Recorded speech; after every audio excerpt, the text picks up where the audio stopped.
Paisley Park Studio, A, September 15th, 1983. 3:47 a.m. Prince sat motionless at the grand piano, fingers hovering above the keys like a surgeon afraid to cut.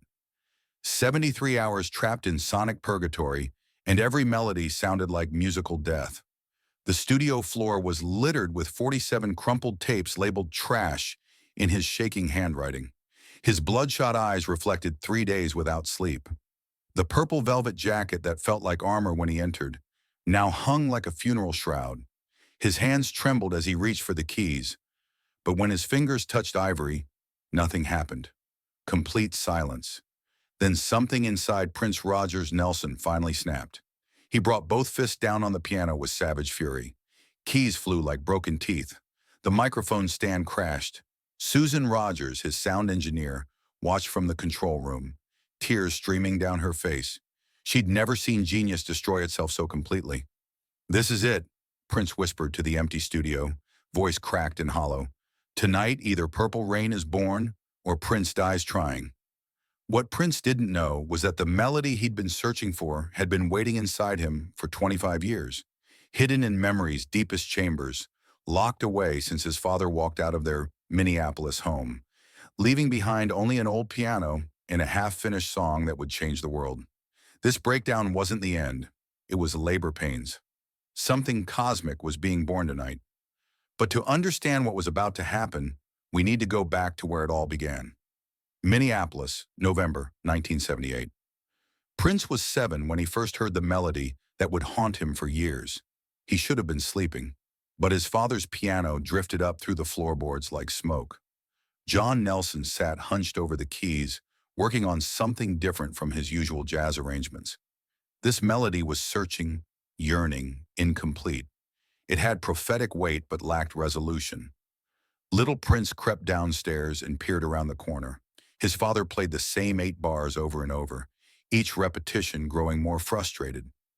John's fingers would reach the 9th bar, hesitate, then start again. The melody hung in the air like unfinished business. "Daddy, what's that song?" Prince whispered.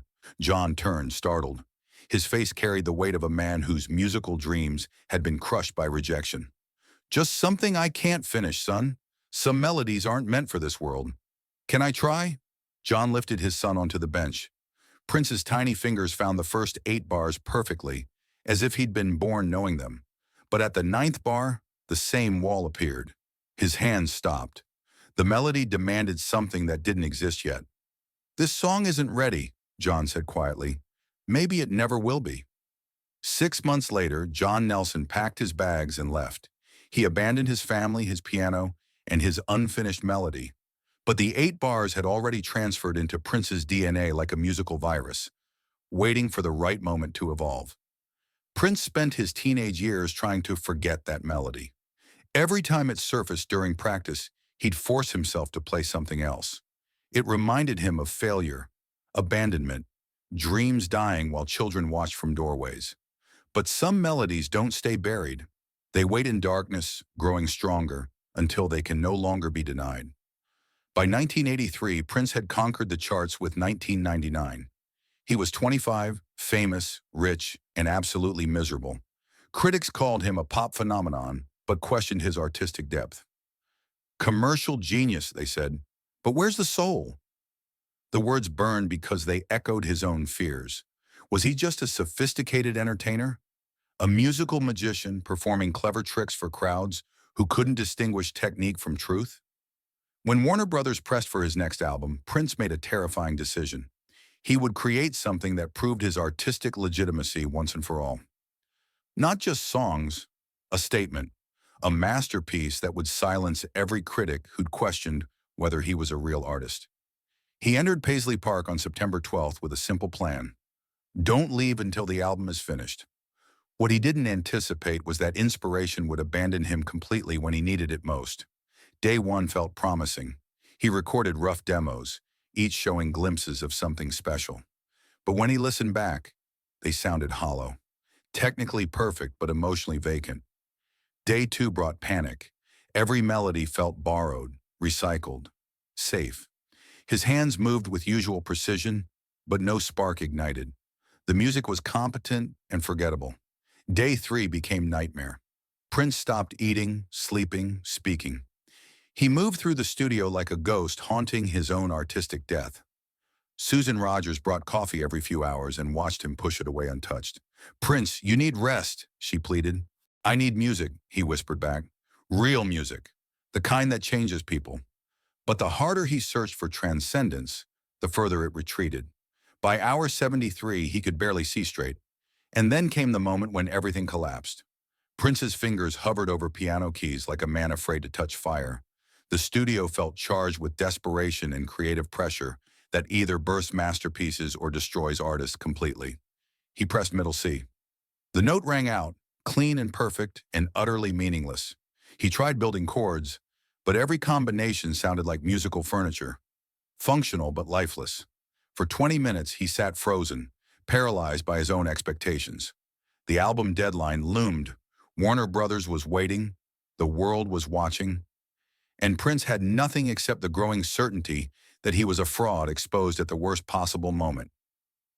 "I'm not a real musician," he said aloud to the empty studio. "I'm just someone who got lucky." The words hung like an accusation. Maybe that's what finally broke him, hearing his deepest fear in his own voice. Prince stood violently. The piano bench crashed backward. He grabbed a microphone stand and hurled it across the room. It struck the wall with the sound of breaking bones. Then he turned on his instruments like they were enemies who'd betrayed him. Through the control room window, Susan Rogers watched genius destroy itself in real time. When Prince returned to the piano for one final assault, everything changed. He brought both fists down with all the rage and frustration of 25 years.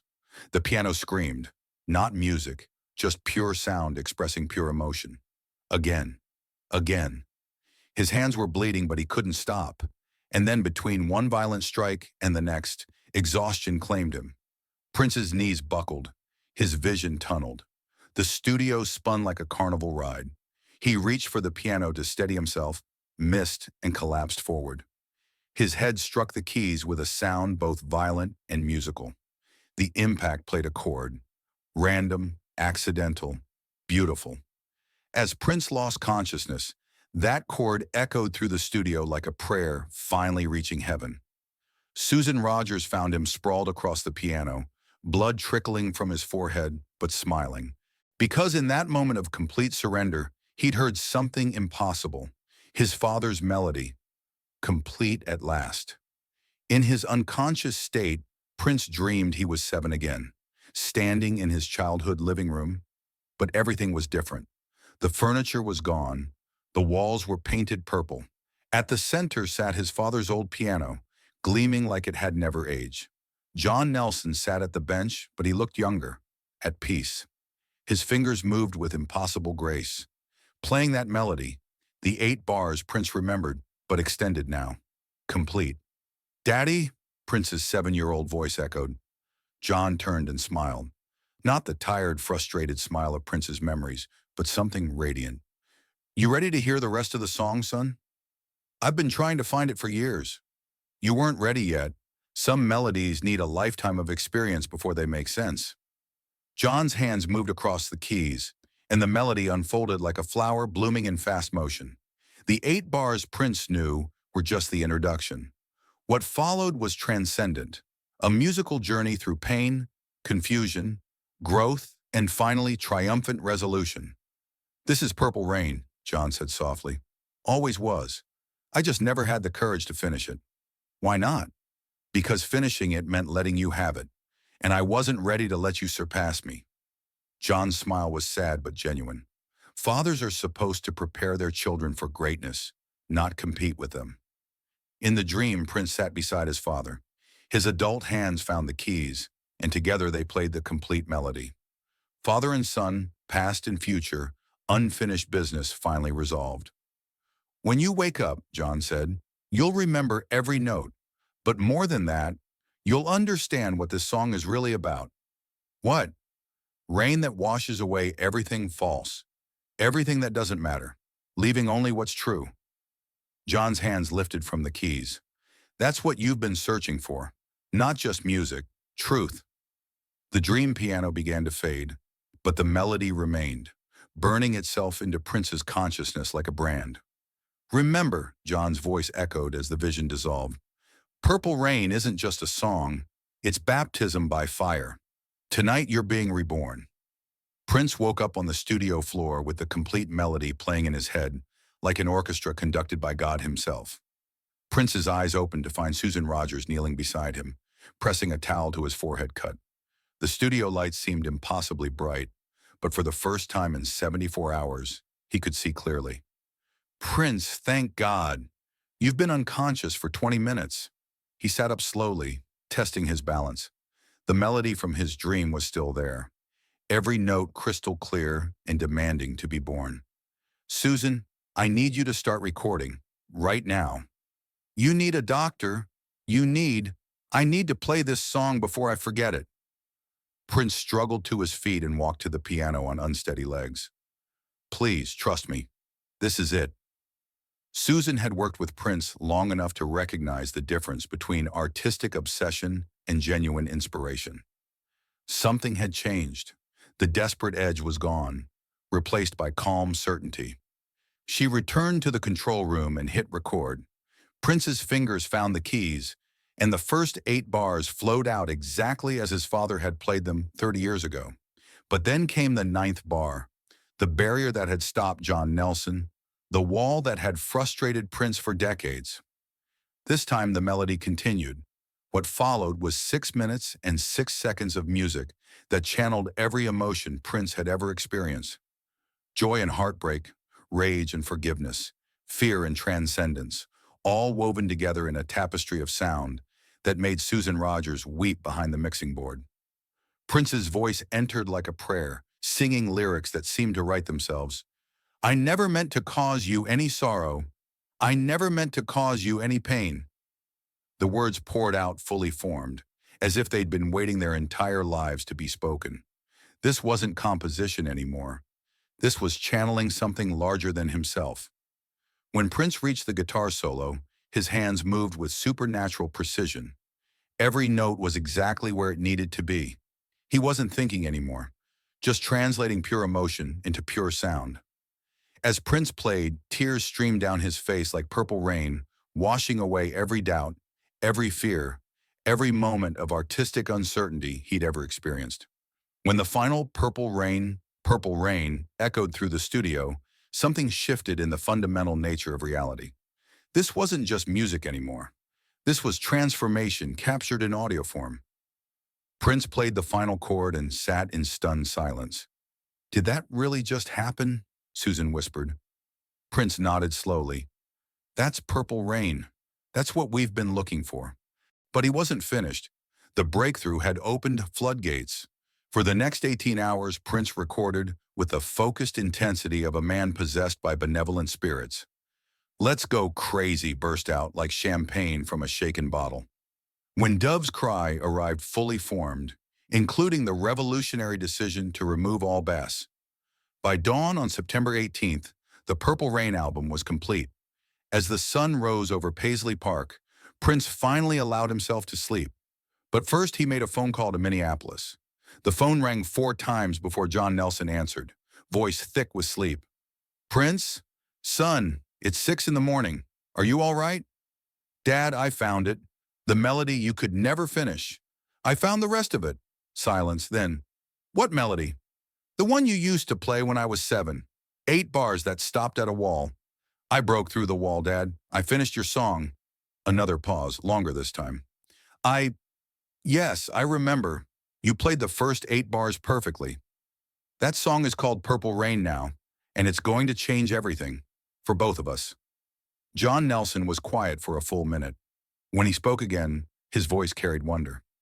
You really remember that melody? After all these years? I've carried it with me every day since you left. I just didn't understand what it was supposed to become.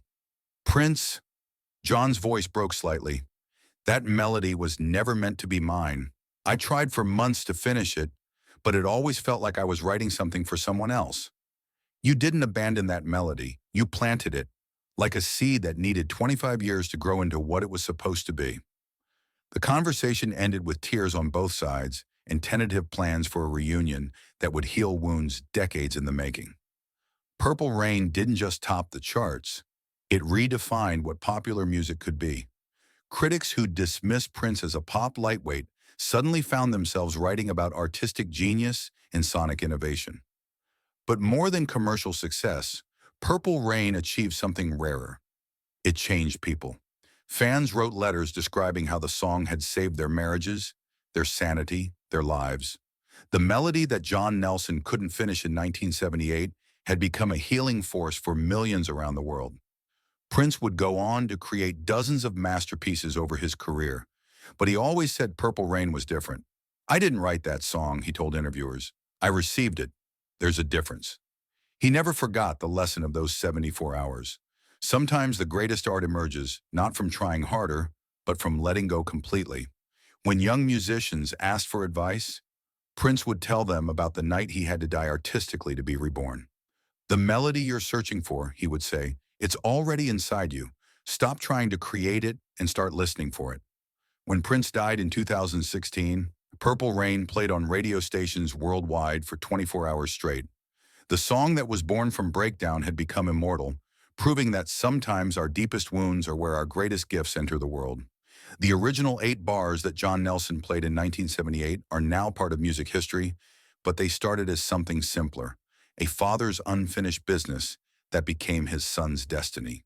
The melody that couldn't be completed by one generation found its resolution in the next. They become family heirlooms. They become prophecies. They become purple rain, washing away everything false until only truth remains. So what unfinished melody is playing in your heart right now? What creative breakthrough are you trying to force instead of allowing? Sometimes the most powerful art emerges not when we're in control, but when we finally surrender to something larger than ourselves. Prince learned that lesson in 74 hours of creative hell, and the result changed music forever. What would happen if you stopped fighting your artistic struggles and started listening to what they're trying to teach you?